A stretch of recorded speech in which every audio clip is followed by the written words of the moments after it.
Warning! This episode is dark.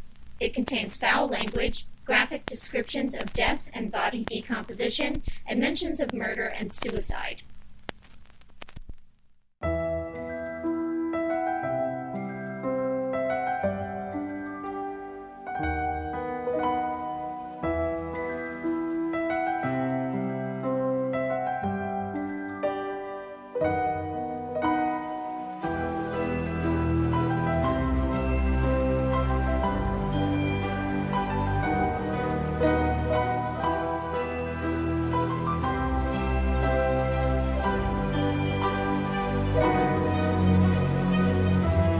Hey Weirdos!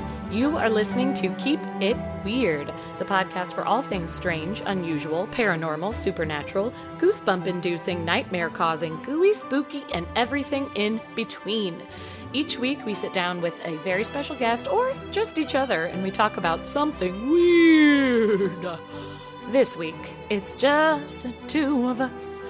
And we are bringing you one of those mishmash episodes that we like to call Helter Skelter, where we combine a few super strange stories that don't quite fit into our other episodes, but very much deserve to be told anyway.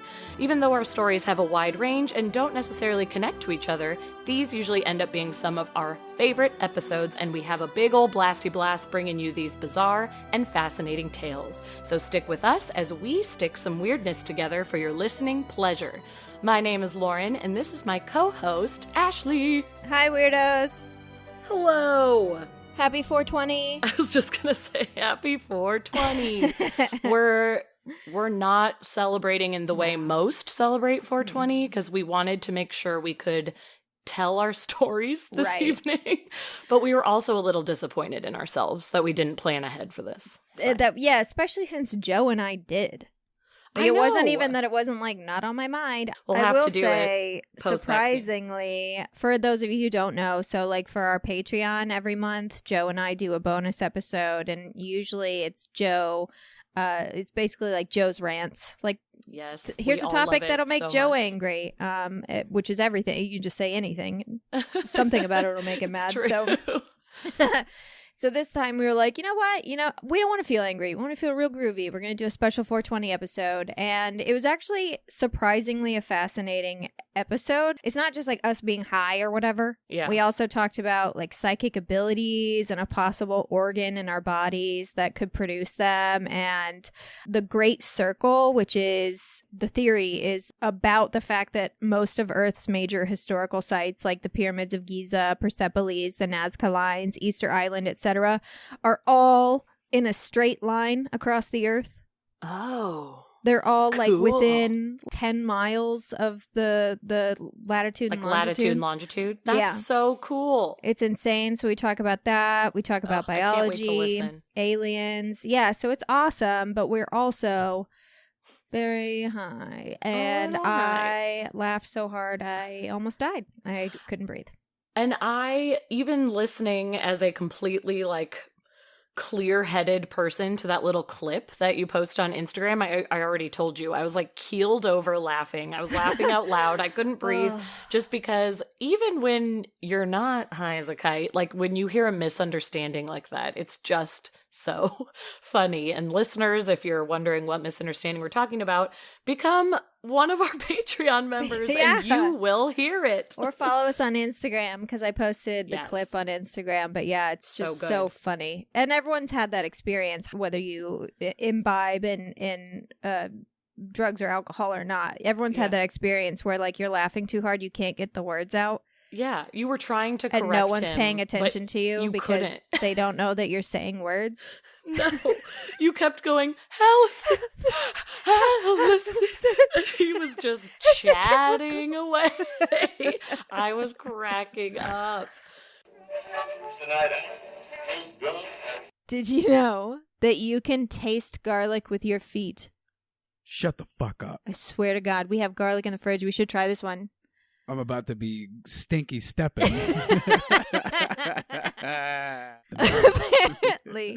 Apparently, it's thanks to Allison.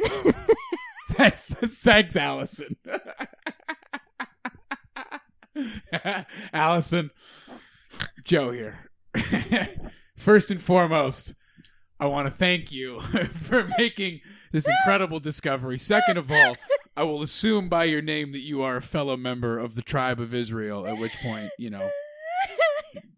I want to thank you on behalf of our people. It's a big leap forward here. We have a love-hate relationship with garlic.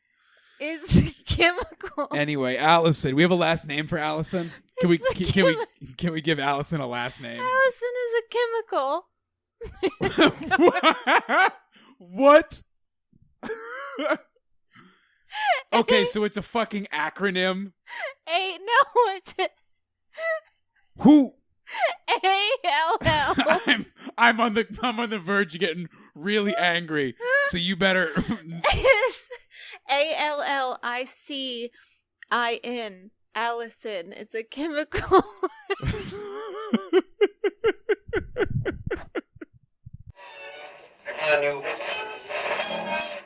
But I'm so glad you guys actually had like good, deep, fascinating conversation, because I do think sometimes when you're partaking in the ganja, the conversations are so good. Like, even when you first mentioned this episode, I was like, I know I sent you like all those random prompts, but they were all prompts to like start a really deep conversation. And I was like, just go nuts. We also went into it with the mindset that like, hey, this is an experiment. We've never done this before. It could be a total failure, and if so, it's fine. We'll record a completely sober episode next weekend. Like, I have time. Right.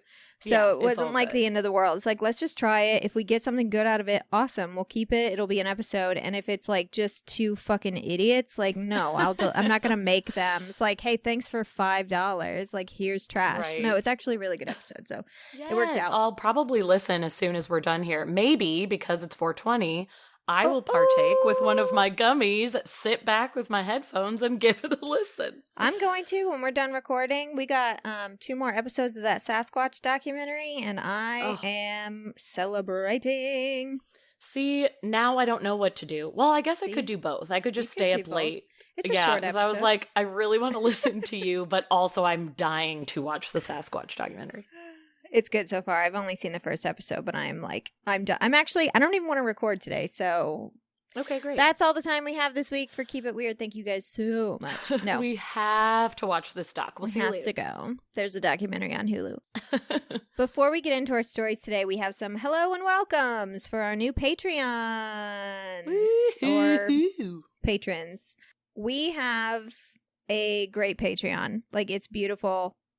People tell me all the time. They say, your Patreon's perfect. I've never seen a better Patreon. No, it's never great. In my life. It's an amazing Patreon. You can donate $1, $5, or $10 a month to our show. And it's not just a donation. You get fun stuff in return. $1 patrons get a shout out on an episode of our show. $5 patrons get a shout out, a monthly newsletter, a 10% discount on merch, and a 40-ish minute bonus episode with me and Joey. And $10 patrons get a shout out, the newsletter, the bonus episode with Joey, a 20% discount on merch, and a full-length bonus episode every month with me and Amy Hanselman, sometimes Lauren, sometimes random guests.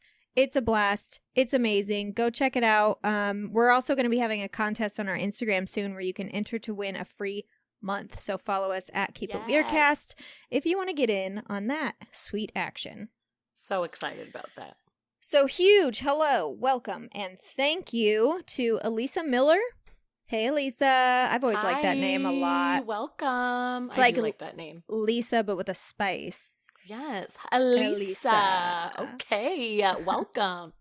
Layla Sharf. Love Layla Sharf. Layla just bought a pair of sweatpants. I know that because I just got an email that said they've been sent out. So congratulations. Girl, get ready to be in the comfiest pants. And also, I used to want to change my name to Layla when I was little. So thank you for living my dream, and I appreciate you.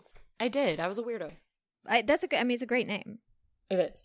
Pretty sure it's a song somewhere. Mm-hmm.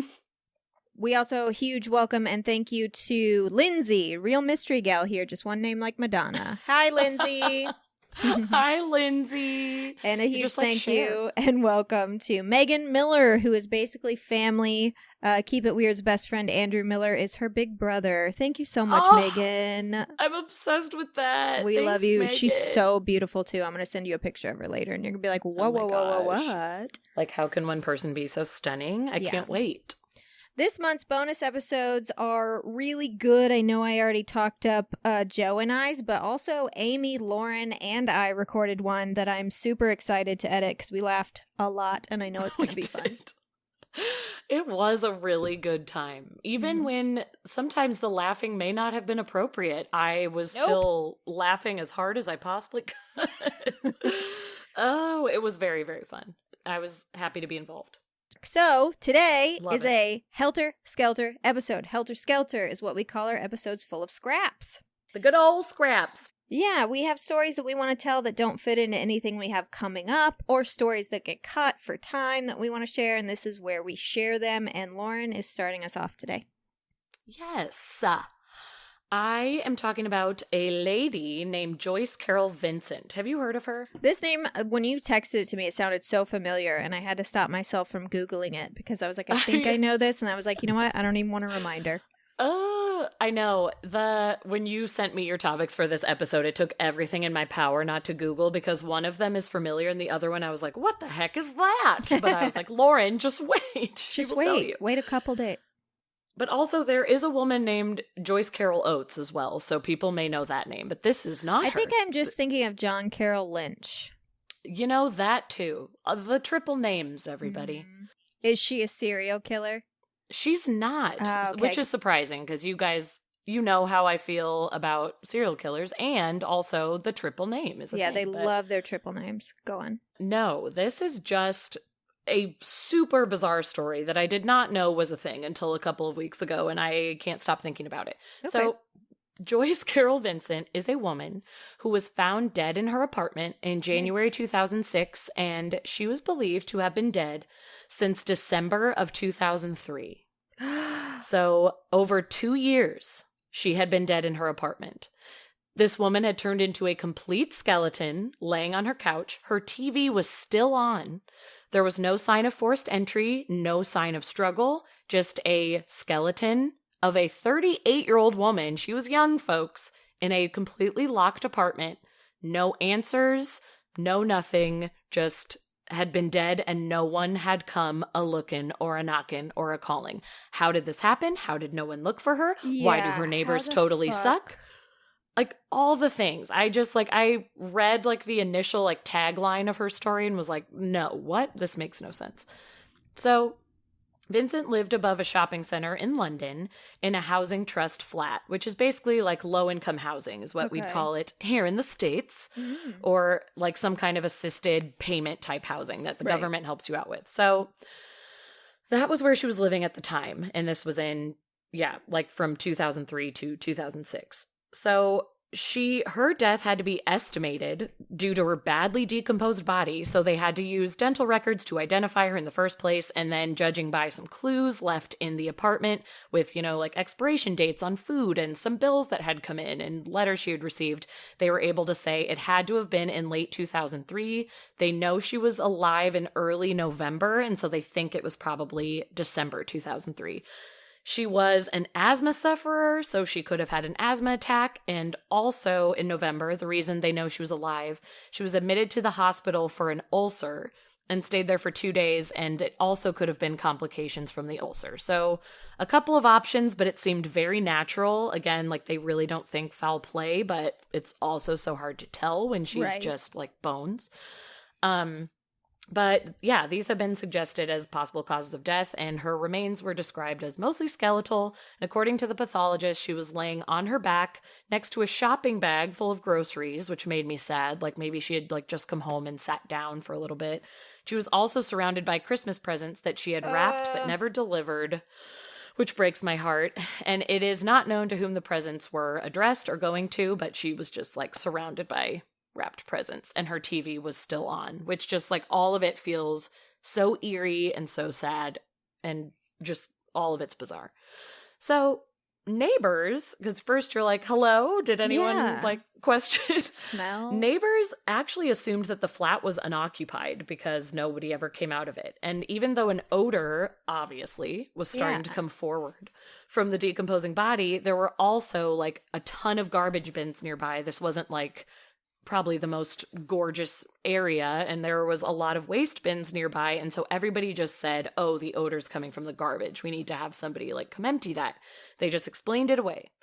Also, the apartment's windows did not allow direct sight into the inside, so nobody ever had a chance to, look in and see. It was a little bit raised off the ground. And also, the building was known for being pretty noisy. It was above a shopping center, and also everyone that lived there just, there was just a lot of shuffling around, a lot of noise happening with the families. So nobody ever questioned the constant noise from the television that had been on for over 2 freaking years, blasting through the room. She must not have paid for her own electricity then. She didn't, because that was like my first question. I was like, why did like none of the utility companies like come forward about this? Also, one other thing, the room that Joyce was in this building was sort of on its own at the end of the hall. She only had like one close neighbor nearby that like would have heard or smelled something, and everybody else was kind of more down the hall. So she just was not in a good position. But yes, then to answer your question, half of her rent was being automatically paid to Metropolitan Housing Trust by different benefits agencies, leading officials to believe that she was still alive all this time because it was continuing to be paid. But she did have to put in a little bit of her own rent, and with over 2 years' worth of unpaid rent on her end, totaling about £2,400 that had accrued, housing officials did decide they had to repossess the property, and that's how she was discovered, because bailiffs came and forced entry into the flat on January 25th, 2006, and that was when they found her with the television and the heat still running, and they said that was due to the debt forgiveness program that she was in. Most of her bills were being continually paid by these agencies, except for a few which were just shut down, or she was sent letters and there was mail stacked up that had been slid under her door, and everything was rotting in the fridge. Usually in apartment complexes of any kind, the mail is in a public area. So it's like, didn't her mailbox fill up? I know. But I guess if it comes right to your door. Question it. Yeah. I guess it was being slid under her door because, they said they came in and there was just like a pile of it in there, and it was obviously some unpaid things, and also I don't know, just random letters that were going unanswered. It's crazy, and I can't imagine walking into that. But again, police had to rule death by natural causes. There was nothing to suggest foul play. The front door was double locked, no sign of a break-in, and the only slight lead they had was they heard at the time of her death she had a boyfriend, but there wasn't a lot known about him except for a name. The police were unable to locate him, and his identity seems to still be kept a secret today. You really can't find much on this guy at all. So it was just kind of this mysterious, weird guy she was believed to be dating, and now he's nowhere to be found. So don't love that. But that was kind of the only lead they had as a person she was connected to, because she weirdly just disconnected from everyone in her life. Her sisters, she had 4 older sisters, they did hire a private detective at one point to look for her and contacted the Salvation Army, who she had been involved with, but everything went unsuccessful. Nobody could really give them any leads, and the family actually started writing her letters to the home they believed she was living in. They didn't even know she was in this low-income housing. They were writing to somewhere she had lived before, but the letters were going unanswered. Some of them were returned. And they believe that she simply had just cut ties with them because she already had put a good amount of distance between herself and the family. So they just sort of took it. They just assumed and were like, I think she just cut us out and we have to deal with it. So that is kind of everything that happened around when she was found. And then I wanted to just go briefly back and talk about her life to make this even weirder of a mystery. I truly don't understand what happened, but so Joyce was born in London in 1965. She had a father named Lawrence, who was a carpenter, and her mom was named Lyris, and she was of Indian descent, and just this amazing mother. They were so, so close for all of her childhood, but sadly, following an operation, her mother died when Joyce was 11. And her 4 older sisters basically took full responsibility for her upbringing. She had a very strained relationship with her father, saying, he was emotionally distant. They did not get along at all. She gave the credit to her sisters for raising her and said her dad was not involved at all. And even as she got older, she claimed to people that her dad had died in 2001, which was not true. But it just showed how bad their relationship was, that she was lying to everyone she knew, saying, oh yeah, my dad passed in 2001. Yeah, because it's easier than being like, me and my dad don't talk, and here's why, Exactly. and blah, blah, blah, blah, blah. Yeah. Right. Just, yeah, it's so sad. But he actually died in 2004, not too long after she had quoted that he died. But the crazy thing is that she was already dead before him, but he had no idea. Oh, like, wow. no idea where she was, and that she had actually that's so preceded sad. him in death. I know, which for some reason reading that line just like really broke my heart. Like, oh, he had no idea that she actually died before him. And yeah, so he passed in 2004 after her. And after all the lies, like saying that he was dead. So back to her childhood a little bit. She left school at age 16 with no qualifications. She wanted to find her way in the city, and she was always one of those girls that said, I'm just going to figure it out. I don't need school. I can make my own way. I just want to be a city girl and Hell find yeah. work. I don't need school. No one does. And honestly, Kids. she did great. Screw school, you guys. I think we're supposed School to be sucks. preaching stay in school, Nah. you know, if we're trying to be role models, but screw it. Don't stay in school. So in 1985, Vincent began working as a secretary in the city of London, you know, a job she was able to get when she was a little older. And she worked there for a while. I forget exactly, for some reason I didn't write down where she was, but she started as a secretary, bounced around to a few different spots, and then she eventually landed a job at Ernst & Young, which is like a huge international company. They do, you know, consulting and professional services for different companies. Their headquarters are in London, England. So this was a big deal that she got a job with them, especially with no schooling. She was with them for 4 years in the Treasury Department and was actually well respected there, really worked hard, worked her way up. She was given a lot of responsibility, you know, was never shady. Like, everyone loved her. She really hustled to get where she was supposed to be. But out of nowhere, in March 2001, she just told everyone she was leaving, put in her 2 weeks and said, I'm getting out of here. She told a couple of different stories to her coworkers.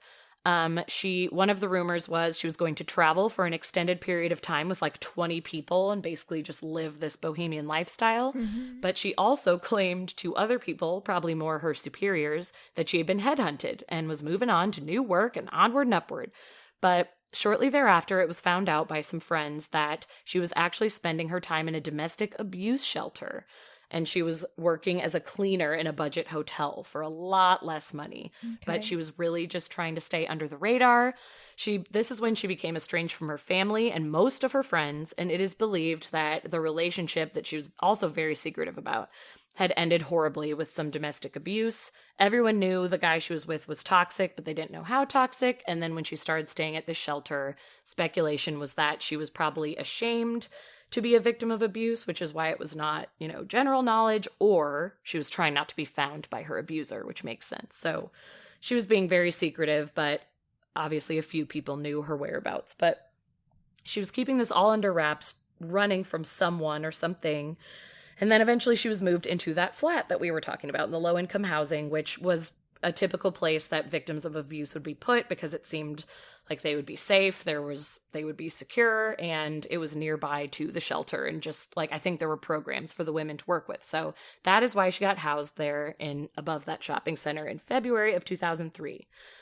So back to when she died. The story made the papers, and the shock of it all, you know, originally like kind of rocked the city, and everyone thought, I can't believe this woman was dead for 2 years and no one came after her. But then, of course, as all things do, the interest just died out after a few weeks, maybe a month, and nobody was talking about it anymore, which is very sad because no one was even trying to solve this mystery or look into her past. But thank goodness, a couple of reporters and even a filmmaker did not want to give up on Joyce's story and started doing some interviews and trying to dig up former friends and lovers and family. And they have now given us, the public, a little bit more of a look at her life. We still don't know a ton of kind of what the downfall was, sadly, but the crazy thing is that basically everyone who came forward to talk about Joyce said the way that she was found and where she was living and just everything that happened in what seems to be her last 2 years of life did not match up in who she was in the 80s and 90s. And like, how they all knew her. She was known to be bubbly, beautiful, intelligent, hardworking, but at the same time, none of these people kept in touch with her or followed up. Because as they say in like these interviews, they say, she seemed so confident. We just assumed she, moved on to something else. She was moving onward and upward. She got a new job. She didn't need us anymore. So nobody reached out to her, even though these were the times when technology was on the rise. Everyone has computers. Yeah. Everybody's messaging and but emailing. People didn't have Facebook. It's true. I feel like social media is a really big Facebook. Flag for stuff like that. Like if she's also not posting on her social media and she was a poster all the time, then you'd notice. That is very true. Only one female friend of Joyce's was tracked down and willing to come forward and chat. Her name is Catherine Clark, and she told reporters that she honestly probably was the only female friend of Joyce's because she was known to mostly keep the company of men, and usually the men that she interacted with were the worst. Yeah. Just possessive, aggressive, just all over her all the time, controlling, horrible. And even when Catherine found out that she had been at an abuse shelter and then put into this housing, she actually was one of the only ones to say, I'm not surprised, because I met Joyce living in the same apartment complex in the 80s. We became really good friends, but she was always hanging around these terrible men who I would hear verbally abusing her. I never actually witnessed abuse, but I assumed it was happening because of the way they were talking to her and being controlling. She said she was always worried about what went on behind closed doors. And it sounds like most of the dummy gross men who were tracked down wanted to remain anonymous, to the surprise of no one. But some of the former lovers of Joyce who did come forward and spoke to reporters and filmmakers actually seemed to be okay. She had some gems amongst the trash, you guys.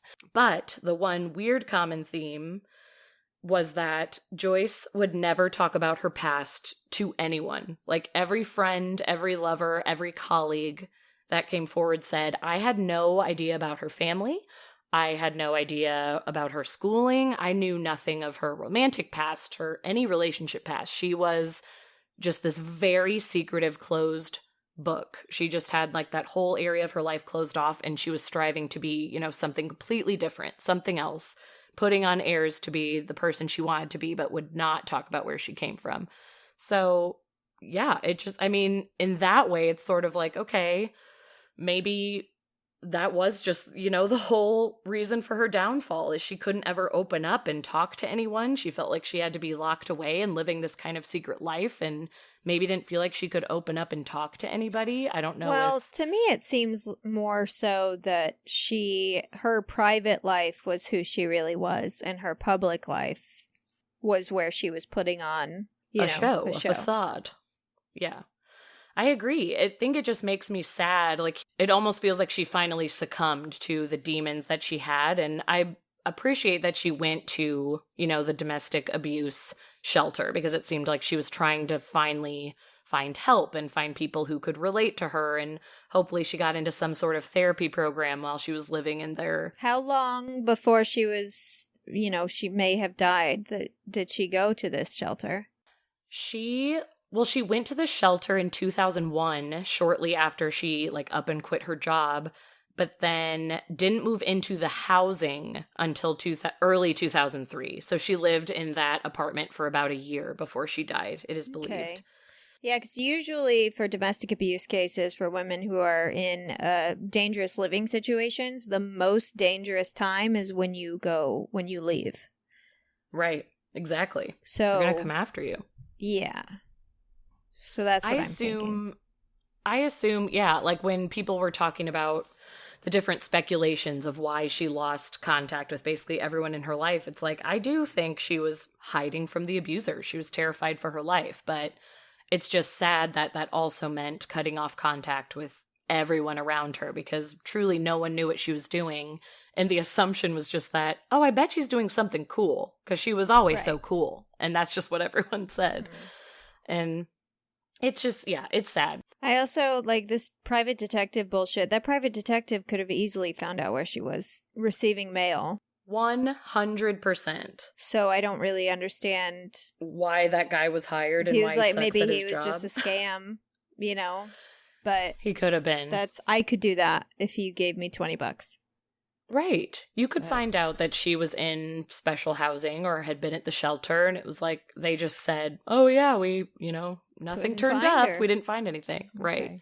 Which part of that, what if it's the sisters saying that, we don't know for sure. Yeah, true. Maybe they didn't hire a private detective and they said they did to make it sound like they cared.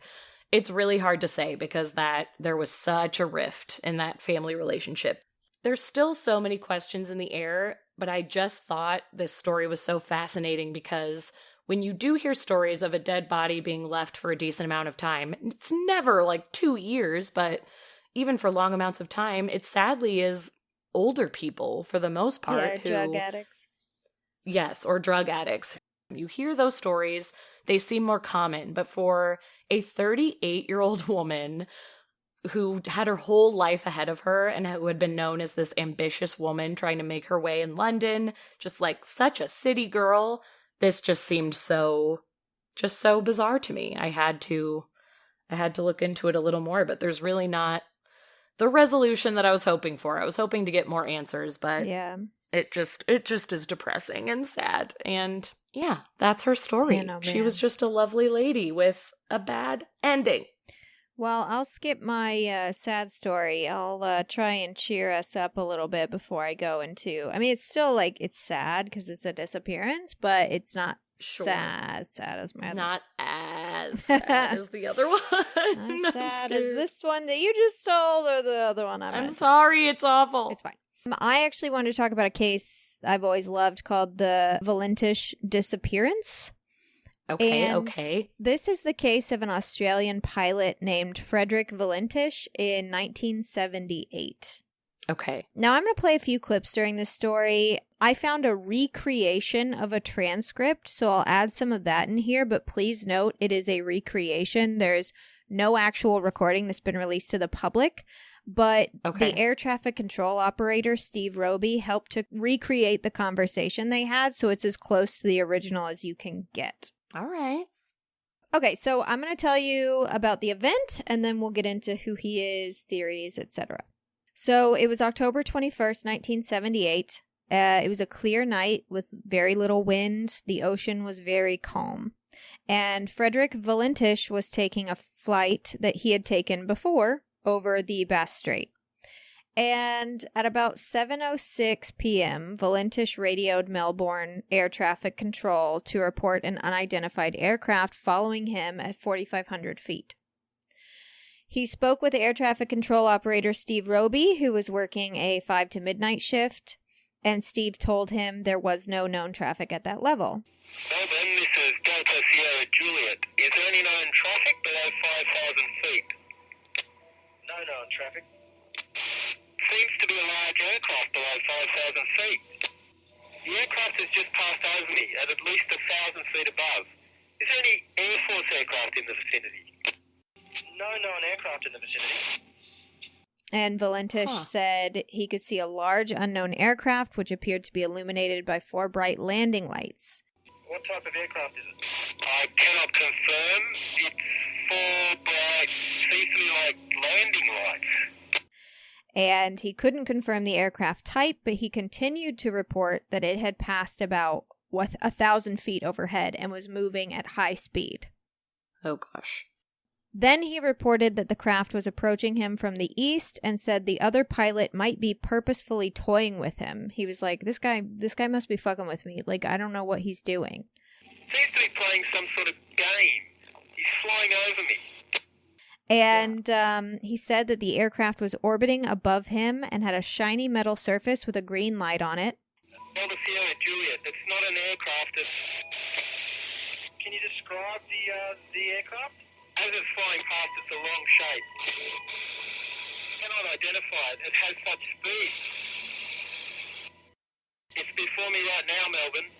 How large would the object be? Seems like it's stationary. What it's doing right now is orbiting. The thing is just orbiting on top of me. It's also got a green light and a sort of metallic, it's shiny on the outside. It's just vanished. He then reported to Steve that he had begun to experience engine problems. Uh-oh. And Steve asked him once again to identify the aircraft. And his last words were, "It's not an aircraft." Is the aircraft still with you? Say again. Is the aircraft still with you? Now approaching from the southwest. What are your intentions? My intentions are to go to King Island, Melbourne. That strange aircraft hovering on top of me again. It's hovering and it's not an aircraft. That was it? And then it, cut off? His transmission was interrupted by about 17 seconds of this unidentified noise that I'm going to play for you, described as being metallic scraping sounds before all contact was lost and he and his plane were never seen again. Oh my God. So let me get the sound here for you so you can hear it. Yes, I need to hear this.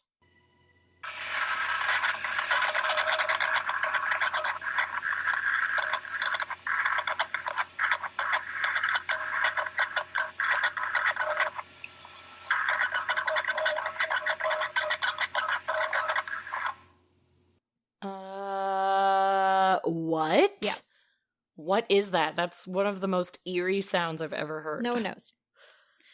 Did that come right after he said it's not an aircraft? Yeah.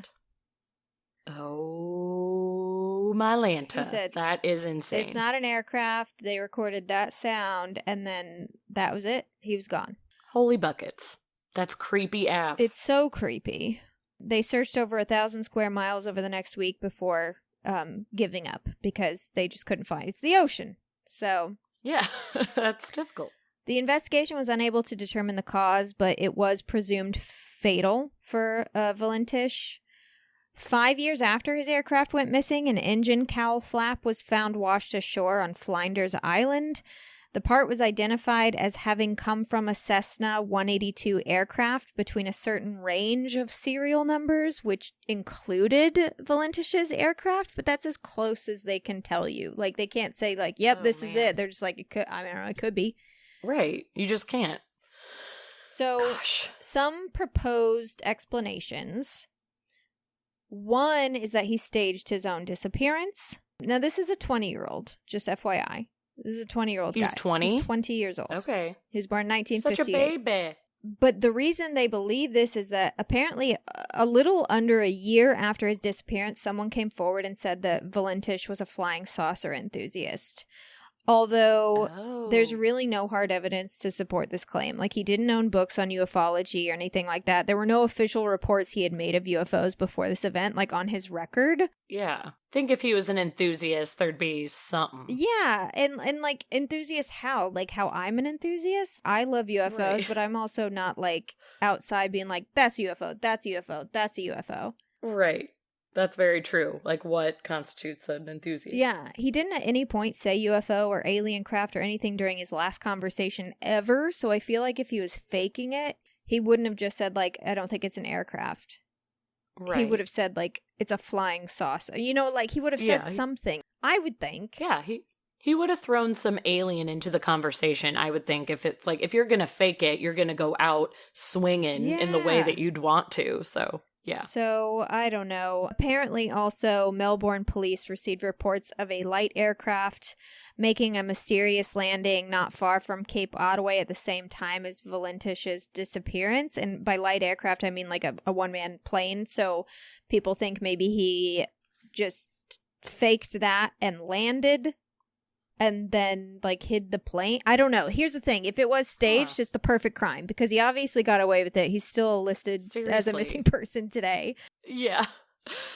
Very much. Also incredible. Good job, if that's the case. I know. You're talented at staging disappearances. Well done, sir. Another theory is that Valentich became disoriented and was flying upside down and saw the reflection of his own plane in the water above him. Okay, so What? Yeah, which apparently has happened to pilots before. I looked this up. Okay. It has happened, but It's a thing. I'm of two minds of this.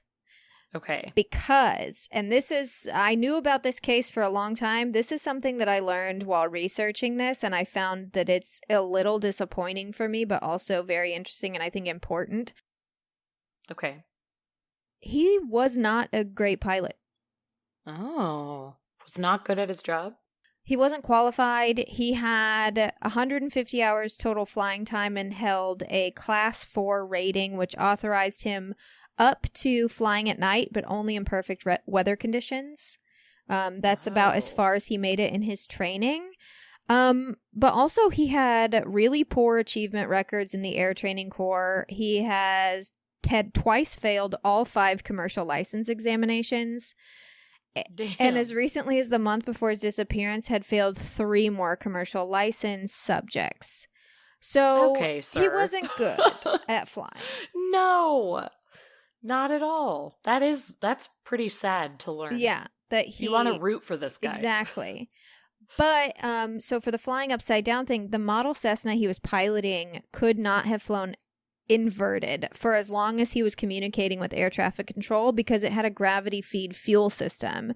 So the engine would have cut out very quickly. So the flying upside down theory doesn't work because he was talking to air traffic control for several minutes. Right. And the plane just physically would not have stayed in the air for that long. Yeah, that just doesn't add up. So that doesn't work. Some people say he purposefully killed himself, but interviews with doctors, family, colleagues, friends virtually eliminated this possibility. Everyone just said, like, there's just no way. Yeah.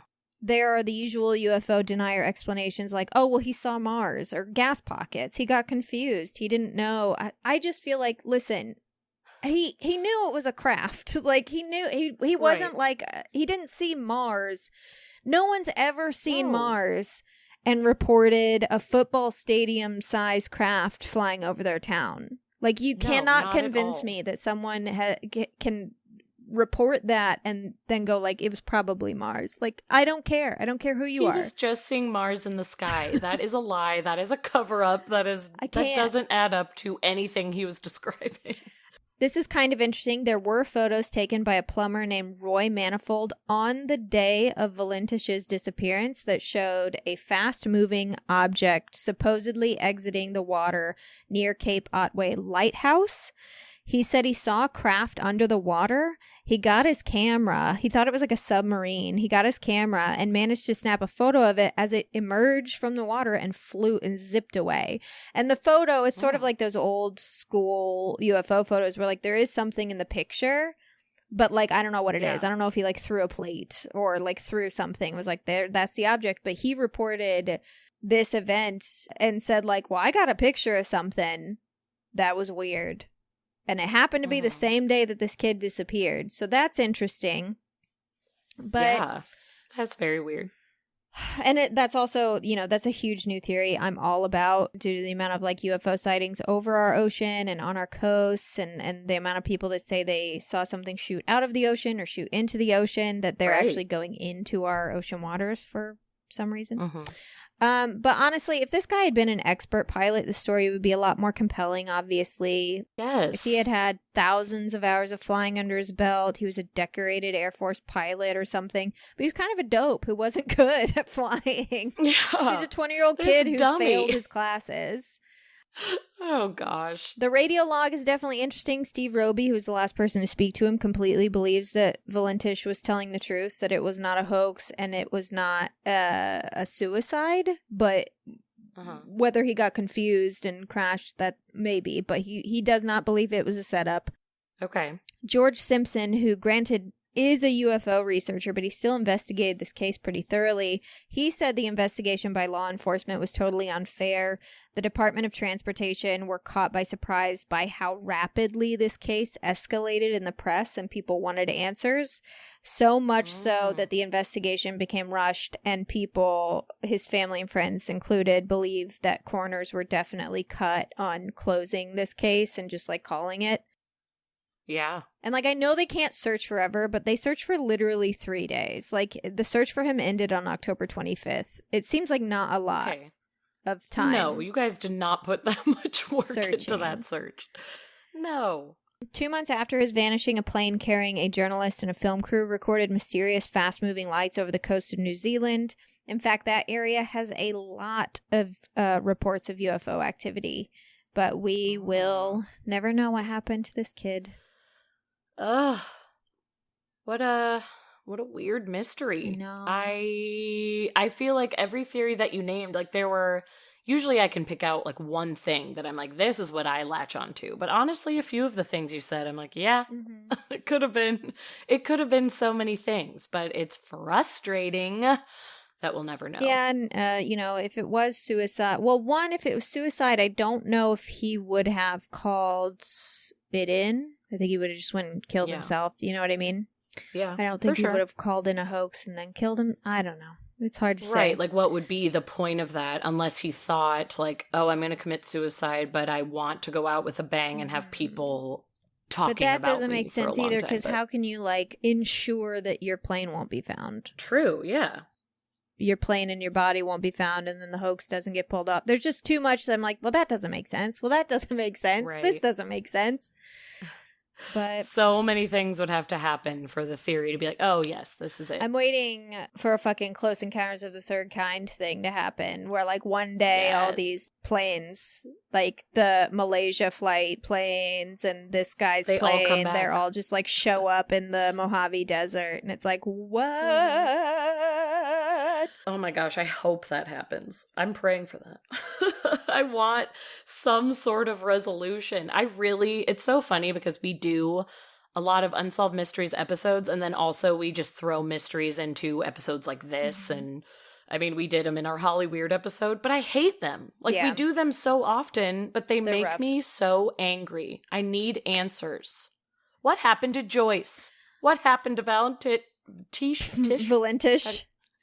Valentich. Yeah, some people say Valentich, but it's Valentich. I was trying to be fancy, but that's fine. Yeah. Like, what happened? I actually really like Unsolved Mysteries because I like I like the mystery part of it. I like that sort of feeling of, wonderment. Is that a thing?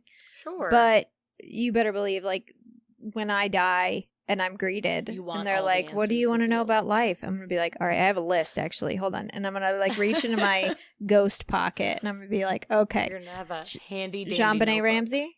The brother? For sure. Frederick Valentich? No, you're kidding. Okay. Elisa Lamb? Yeah. Okay. They're gonna be like, you really, like, seriously, another fucking true crime fanatic? I bet they get it a lot. Like, we're They're sick gonna be of like, you. don't you want to know about, like, life and the meaning? I'll be like, we'll get to that. All right. This is day one stuff. We will get to that later. I have questions. I want to know about, what was that one mystery? I did it. I should remember the name. Oh, Talam Should. And we said, should I stay or should I go now? Uh-huh. Yes, that. Yeah. I want all the answers. Yeah, I want to know about that too. Also, Diet Love Pass. Okay, yes all the things. Have you ever wondered what gave birth to the stories we tell around the campfire? What happened in our history that caused spooky tales of creatures such as werewolves and ladies in white to be passed down from generation to generation? Why are we all still so fascinated with the macabre? Join me, Paige Wolstenhume, as I jump down the rabbit hole of a new subject each week and attempt to stitch together the history of all things strange and spooky.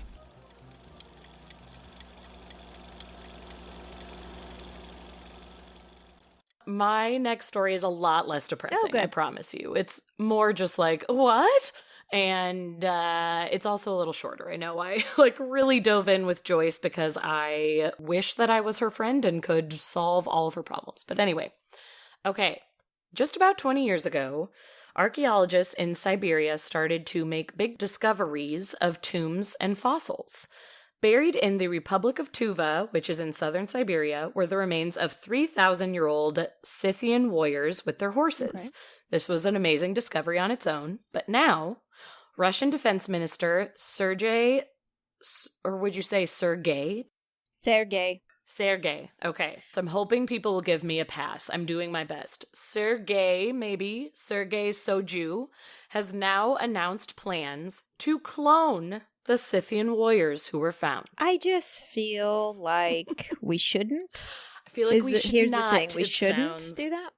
It sounds real dangerous. I'm not here for it. So Shoigu, a Tuva native, revealed these intentions during last week's online session of the Russian Geographical Society. This was just last week, you guys, on April 14th. Oh my God. Shoigu leads this organization and is one of the strongest allies of our favorite guy, Vladimir Putin, who Okay. also attended this meeting remotely. They were on a Zoom call, y'all, having this little meeting. This is some, like, Hitler werewolf army shit. Amen, Ashley. I read this and was like, this is just, like, every line is getting At some worse. point, you get a certain amount of power, and it, like, eats your brain. Yes. You don't know what you're saying. You are having Yeah. really rough And ideas. you're like, you know what? This sounds like a good idea. I'm going to put money towards this. Yes, this is what we should be using the Okay. country's money for. So the defense minister spoke of the potential of the extraordinary 3,000-year-old Scythian burials and kept referring to the DNA that has now been preserved in Siberian permafrost. And if you don't know, permafrost is a thick layer of soil that remains frozen consistently throughout the year. It's common in frigid areas, if you could guess, like Siberia. So Shoigu, the defense minister, had ordered a shaman to be present at the excavations when they went in to exhume the bodies, because he did not want to order the spirits. He wanted the ground to be blessed. He wanted, the spiritual healing, because the spirits needed to be happy and appeased so that they could build an army of the dead with these fossils. Yep, this is all real. It sounds out of a movie. It sounds like something out of Indiana Jones. 100%. But this was all said at the Zoom meeting. In this meeting, again, he said, quote, "Of course, we would like to very much find the organic matter, and I believe you understand what would follow that when we do. It would be possible to make something out of it, just like Dolly the sheep. And in general, it will be very interesting." So again, for anyone who doesn't know, quick side note, Dolly the sheep, named after Dolly Parton, was the first adult mammal cloned from an adult somatic cell in Scotland back in 1996. She was a sheep made out of just DNA, everybody. She was the first clone, and she lived for 6.5 years and was only the beginning for animal cloning. Now they've done a bunch of different, mostly like farm animals, but she paved the way. So that is what he's referring to, but nobody had heard Dolly the sheep mentioned in so long that most articles I could find on this, that was the most jarring part, was everyone was like, this guy's bringing up Dolly the sheep, and does he really think we can do the same thing with these bones? Have they really been that well preserved? It was such a shocking statement for this man to say this while talking about this excavation that they thought was all just going to be for history purposes. So this was a formal meeting, and Shoigu's words were rather clear about what he wanted to do, but some political analysts say his announcement may serve a political purpose, because Russia recently deployed about 100,000 soldiers to the Ukrainian border, which has angered many people, and it is now believed that it could be a distraction. Let's talk about clones and building an army from some fossils to distract the world from talking about our soldiers being sent to the border. Yeah. So that is a decent theory. I could totally believe that. And honestly, I mean, I'm scared to say too much out loud. I feel like everyone's always listening, but like I would not put that past Russia. That sounds on brand. So that could definitely be a theory. But regardless, the area that things were unearthed from was called the Valley of the Kings. These remains are indeed real and are very cool. The excavations here actually began back in 1998 with a team of Russian and German archaeologists beginning to unearth tombs from a different area of the valley. And then in 2008, this is when Shoigu launched his own digs, headed up by Russian and Swiss experts this time. And that's when he brought the shaman in. And for the last 3 years, they have been going seasonally to do more digs. He wanted to be sure he had the shaman to make sure the exhuming was done right this time around and that these people could possibly be brought back. And the people that they have been discovering, for any of you history lovers out there, the Scythians were nomadic warriors of Iranian descent, and they held power in the area known as the Eurasian Steppe, Steppe, from China's northern borders to the Black Sea between the 7th and 3rd century BC. They were both men and women, which I think is pretty rad. and they mostly fought on horseback, shooting enemies with bow and arrow. Cool. They were known as very aggressive warriors and were always down for a battle and ready to rock. Nobody ever wanted to fuck with these people. And the women and men were all found in the same outfits, which for some reason I loved that as well, that like, they weren't like, put the women in a skirt. Like they all got to just be in their badass warrior clothes, and they all were always ready to fight, and they were very good on horses. It was very known that like these people knew what they were doing. They could control a horse. They had great speed. They, always great aim with their bow and arrow. These people seemed really, really cool. But also, it's terrifying to think that these people might be cloned and put into the modern army, because I don't think we will do well with these people hanging out in the world. No kidding. I don't see it going As you well. were describing them, I was thinking of the like relationship that, oh God, what was that movie? Avatar? That they have with their horse, where they like plug their braid in. The braid has to be locked in so they can connect. I hate that movie, but that's what I thought of. I was like, they have a connection with their horses, and like what if they try and clone this? What if they actually try and do it and they accidentally got some DNA from one of the soldiers and one of the horses, and they create a fucking monster? Oh my God. That's true. Like it'll be part human, part like horse. What was that Kevin Smith movie, Tusk? Like Tusk. Oh, no. I won't watch that it. movie disturbs me to my core. It's so gross. I've seen don't photos ever. and I'm like, oh, no. Ooh, that's kind of what I'm imagining. Right? Like, it wouldn't be Mr. Tumnus, No. like half animal, No, half it would man. It be would just be this, like, horrifying. deformed, horrible creature. Oof, but honestly, that's probably what would happen, because nobody knows what they're actually doing with this DNA.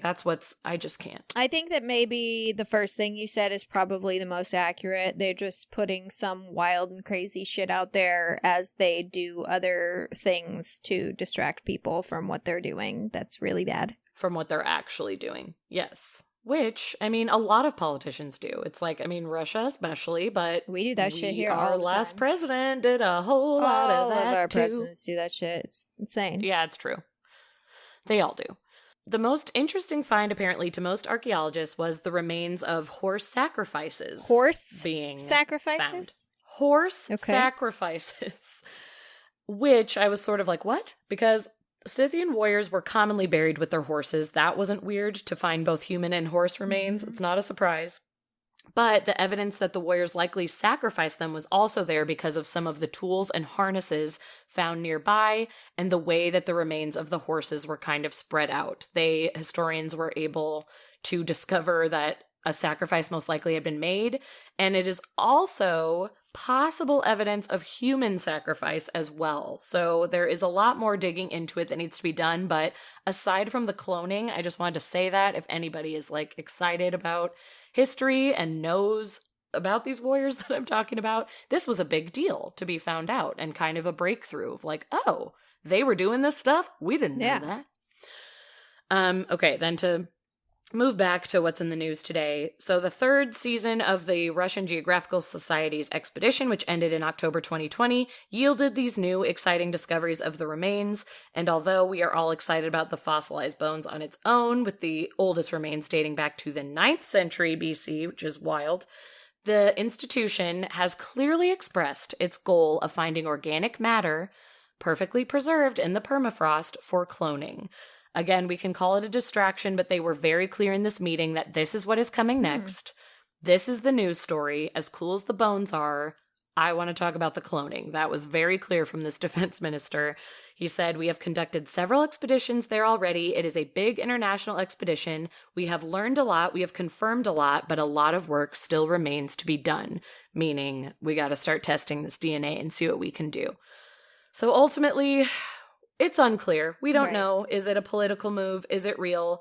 But the fact that it was stated in this meeting and then like broadcast out to everybody, I mean, is kind of a big deal. Like, yes, it could be a distraction, but I don't know, just to be so bold and say like, we have something here with this DNA and we're going to work on it feels crazy to me. I don't know. It's weird. Yeah. We'll see what happens. I would be more worried if China made that announcement. Honestly, same. I think China that could is actually do very it. valid. China could actually do it and would actually do it. I don't know. Yeah, that is very true. I guess certain countries you would believe a bit more than Russia. But that's terrifying. So it's just terrifying to think of these Scythian people coming back. They sound real scary. I've seen films. I'm not ready. You know what I mean? I've seen The Mummy. I know what happens when he comes know how it back. ends. Like, I've seen Ghostbusters 2, when Vigo comes out of the paint. Like, I've seen it. It's never It's gonna be a happened. bloodbath. You know what? It has happened. Kate and Leopold was great. If that's what's going to happen, and someone's going to fall in love with this old Scythian warrior, like, I know they're cloned, which means they're going to be babies and they're going to grow up and maybe they won't have the memories, but, like, I like to think that they know who they are. I agree. Wouldn't that be nice if we got a romance story out of it? Like a modern day woman meets one of the Scythian warriors. They fall in love. They ride off on a horse together. They stick their braids into the harness. It's going to be great. Their braids in. They plug in their braids and they go for a ride. Can't wait. All right, well, see that rom-com. Can't wait to bring this party down. Oh gosh, we both had to bring depressing so things. Sorry. This story. It's okay. The story only has a few jaw-dropping moments. Oh gosh, okay. So this is a story of the Tri State Crematory in Noble, Georgia. All right. The Tri State Crematory was founded by Tommy Marsh in the mid-70s. Marsh was a respected businessman. He once ran for coroner of Walker County, and he lost by fewer than 100 votes. I would call for a recount, buddy. Oof. Yeah, absolutely. He ran other businesses that offered things like tent rentals and vault construction. The crematorium was in Noble, as I said, which was north of Lafayette, and it made cremation an option for people in communities where it had previously been difficult to obtain. So it was a real blessing to the community to have this crematory. Okay. Tommy Marsh, the founder, his health deteriorated pretty rapidly in the mid-90s. And in 1996, his son, Ray Brent Marsh, took over operations of the business. So starting in about 2000, weird calls started coming in about the crematory. In October of 2000, a gas man arrived to provide service for the property and saw that bodies were scattered around the building. What? Bodies were just hanging out? Bodies, human bodies, just scattered about. No. The Walker County Sheriff's Department was contacted, and they reported basically they did not find this an issue that they needed to deal with at the time, so it was ignored. I think they figured some guy showed up, saw some bodies being loaded, and was like, there's bodies everywhere. And they're like, yeah, it's a crematory. Like, chill out. Yeah. Cops did not even investigate. What? ACAB, Lauren. I don't know how many times I could say it. I cannot. Then, a year later, in November of 2001, the Environmental Protection Agency in Atlanta received a tip from an unknown source informing them that there were body parts in the woods around Tri State Crematory. The Walker County Sheriff's Office was informed again of the ongoing issues with the facility. They supposedly conducted a routine check where they found nothing was amiss. They said they checked it out. There's no problem. Stop calling us about the crematory. Did you really check it out? Mm-hmm. I don't believe it. Not even 3 months later, in January of 2002, the EPA was called again from a community member who said that when they were walking their dog, they uncovered a human bone on the property surrounding the Tri State Crematory. Oh, Then, surprise. The APA found out that a truck driver who delivered propane to Tri-State had called the police twice to report bodies being scattered around, and again the police report said they reportedly conducted a routine checkup and found nothing. And at this point, it's like, okay, can we get maybe someone else to go check this out? Is there anyone else that can fucking go and take a look? I need to talk to the manager. I don't believe... I'm going to Karen this shit. I'm turning into Give a me complete Karen, and I would like to speak to a Yes. manager. I do not trust the job the others are doing. Well, that's pretty much what happened. EPA agents accompanied police officers on February 15th, 2002 to investigate the facility, and what they found was legitimately just horror. They found 339 uncremated bodies, with many of the corpses in advanced stages of decomposition. Wait, how many did you say? 339. No, you didn't. Yep. What? 339 bodies. Oh my God. Coffins were just like thrown in the corners of rooms, just sort of like haphazardly stacked up with bodies in them, and the bodies' fluids were leaking out of the coffins and onto the floor. Oh. Some bodies were God. still in the clothes that they wore to their funeral. Other bodies were in hospital gowns, and some bodies were nude. Oh. There was one body lying halfway inside the crematory oven and half out. There was another laying inside an open coffin and another draped across a wooden crate with the skeleton of a baby at its feet. No. Yeah. What? Yeah. This just keeps getting What worse. the actual fuck? How was this place open and functioning? How did nobody go in Still to investigate functioning. this sooner? Yeah, they were still working, still cremating. Police were at a loss for words, but also fuck those police. They had years of reports and did literally nothing, so I don't Absolutely care nothing. how much of a loss for words they were at. Garbage It was people. revealed in the investigation that the families of these bodies were sent cement dust instead of their loved ones' remains, which is a real kick Can in the you pants. Imagine? I can't. I would be fucking furious. Livid. And to add insult to injury, of which there is plenty, only 226 of the bodies were identified using DNA testing, so at least 100 of the victims have not been identified. And they're at too advanced stage of decomp to be do able to anything be about like, it. that's Steve. So, Oh my God. yeah. And so, like, the DNA testing didn't pan out for these bodies. So, like, the only way to tell, it's a crematory. So it's not like, well, we can dig up. No, like, there's no way to tell. I mean, I guess There's you no could go options. get your remains tested to see if it's cremated remains or cement dust, because then you would at least know I got a body here or I don't. Right. But other than that, they don't have an option to figure out who they are. I don't understand what the goal of these people was. They were just too lazy to actually go through with the cremations. It They gets said, let's lie to more everyone. sad. Oh gosh. Ashley. Obviously, Ray Marsh was arrested and charged. He was arrested.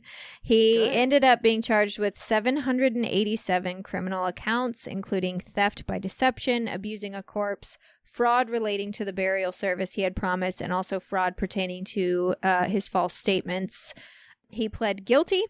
He was sentenced to 12 years in prison. So, yes, this does mean he is out. He got out in 2016. 12 years? Only 12 for years. over 700 criminal charges? Yeah. Oh, cool. The Marsh family has faced numerous civil litigation suits as well that have resulted in them paying out millions of dollars to families of the victims. Of course, I would As sue they the should. shit out of them. Yep. So this is another jaw-dropping moment in the story, and this is what makes it even more sad. So it was a legit horror, right? They sent him to jail. Bye-bye. Get out of here. Fuck you. You're trash. You're disgusting. But it wasn't until his civil lawsuits that people, obviously the families, started asking, like, why? Why would you do this? Why would you do this? Like, what is the reason? And Ray said that while he knew the families wanted answers, he couldn't give them a reason why, which sounds like a total asshole move. But then people started getting really interested in his responses. Like, he initially told law enforcement the oven wasn't working properly, but that was found out to be untrue because a majority of the over 2,000 corpses that have been sent to the Tri State Crematory over the years were properly disposed of, and the ashes were sent to the families. So it even worked at one this point. time, like, they were still operating. And there was no rhyme or reason to, like, which bodies they did and which bodies they fucking left laying around. Seems like just a complete random mess. Yeah. So they theorized that Ray Marsh was just being like a lazy bone. So rather than dispose of the bodies properly, he would just wheel them off to another room and dump them. But that seemed highly improbable to experts in the field because having a corpse to deal with is literally dead weight. Like, placing it from a wheeled cart into an oven would be so much simpler than to wheel them to a place, to dump them or drag them around the property, not to mention having to accommodate having less space, the smell, covering it up. Like, it just seemed that's way, and there's no money involved. You're not getting money for anything. Like, there's no, so it was like, okay, what the fuck is going on? Are these just sick people? That's what it sounds like.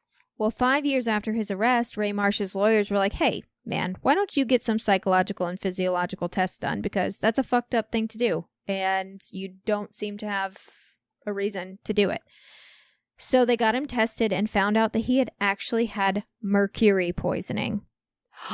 Whoa. Which we learned from Leah during our Ask a Mortician bonus Patreon episode. When cremating bodies that have like fillings or certain other bodily additions, the process releases mercury into the air.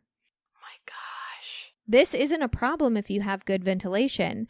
But it turns out they investigated the ventilation system at the Tri State Crematory was found to be dysfunctional, which would go on to expose both Ray and his father to toxic mercury vapors, effectively giving them something called Mad Hatter's disease. No What way. The fuck? So their brains were actually poisoned this whole time. Literally, they didn't know they were doing this. They had no idea that they were just tossing bodies to the side? Mm-mm. No. It's a way, Ashley. Neurological disorder. It affects your central nervous system and your cognitive functions. It affects your memory. You get like these horrible headaches. You get blinding headaches. Like you can't see. A lot of people like will develop like you'll slur your words. So basically this guy was driven mad without knowing. No one knew. So he's just like running this disgusting business surrounded by hundreds of dead bodies thinking it's normal. This is a horror movie. Thinking it's totally fine. This, again, I feel like we've said this now like 3 times during this episode. This is the plot of a movie. This is a horror movie. It's horrifying. I can't believe that that's real. That was the most out of left field ending I have ever heard. I truly thought these people were just evil. No. It's just so sad in like every way. So sad. It's so upsetting for everyone involved. It just makes me sick to my stomach. The one good thing that came out of this is that it actually did change some major laws in Georgia.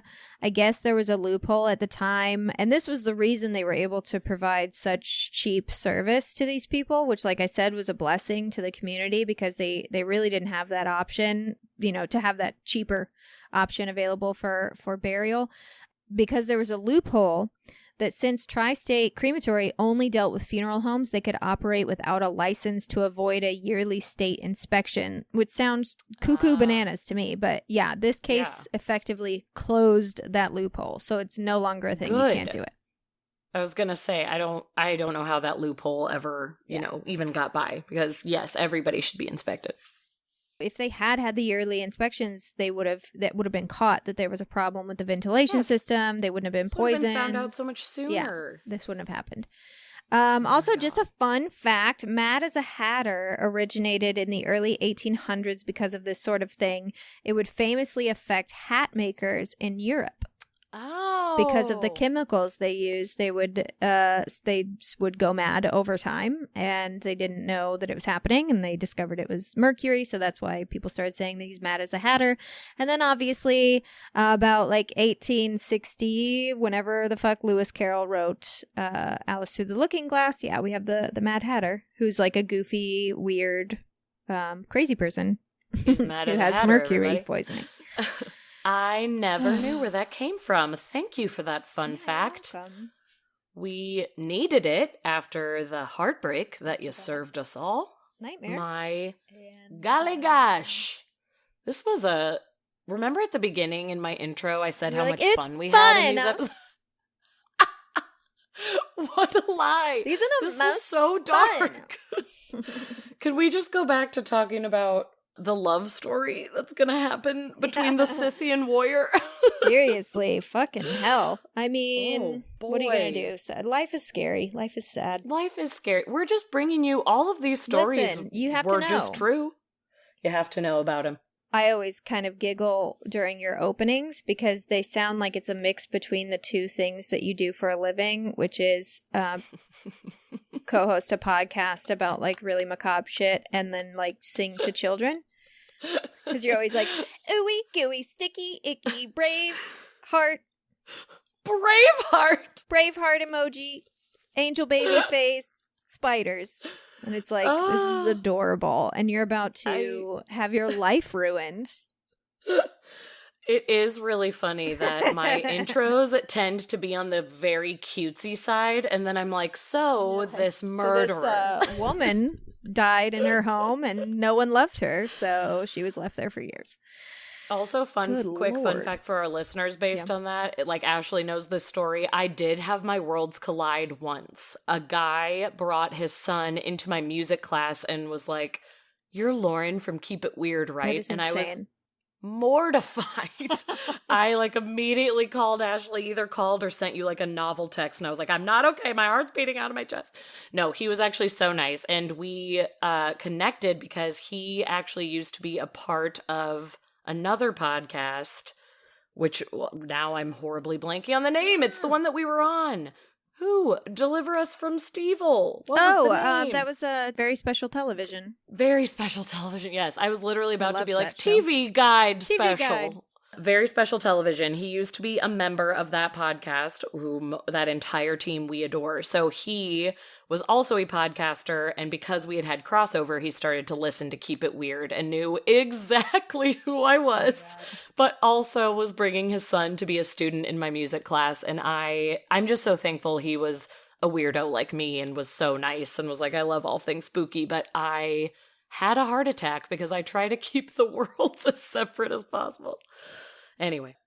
We should wrap it up. Yeah, yes, we should. That is all the time we have for Keep It Weird. Thank you so much for listening to our show. Thank you all for supporting us in whatever way you support us, whether it's by telling all your friends about our show, following us on social media, giving us a 5-star review on iTunes, wearing our merchandise, or donating to our Patreon. We couldn't do this without you. We love you. Thank you. We wouldn't do this without you, because who would we be doing this for? If you want to know more about how to support our show, follow us on social media at Keep It Weirdcast. You can donate to our Patreon at patreon.com/keepitweirdpodcast, and you can buy merch from us at etsy.com/shop/keepitweirdpodcast. And if you are a Patreon member, please remember to use your coupon code to get 10 to 20% off. Sign off. What is it? What's something really uplifting? Yeah, no kidding. Well, justice was served today. Oh my gosh, I can't believe we hadn't mentioned that yet. Yes. Justice was served today, though. We can leave it at that. It was a victory. Mm-hmm. It's something to celebrate, even though there's still work to do. It's a good thing to cheer for. A lot of work to do, but, and it was very soul-crushing, the fact that even though everyone who saw the video was technically a witness to a first-degree murder, still had to sit around and shake and worry that they wouldn't convict this murderer of this crime. Right. So that's a very clear indication that we have some major problems with our justice system in this country. Absolutely. But I hope that this is the first step to having a safer place to live. Yeah. It's progress in some small way. Like I said, it's okay to acknowledge that there is work to be done and that we have this issue, but I think it's also okay to take a deep breath and say, we won this one. This will at least for a hopefully day. Spark change. Yeah. Oh You my gosh. know what I mean? Like, give so many everyone people are posting about, like, whatever, we still have to. And it's like, give it a day. Just let people breathe for one day. Agreed. And then you can start fighting again tomorrow. So that's the sign off today. It's like, breathe today. Breathe this weekend. You got Saturday and Sunday. Weekends are fucking awesome. They are. And on Monday, we'll get back to work. That's right, Ashley. You tell him. But until then, keep it weird. Keep it weird.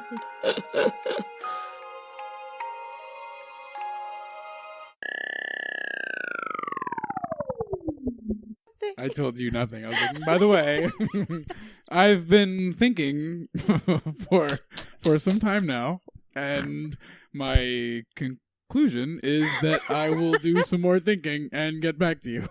Thank you for your time. It's time to go.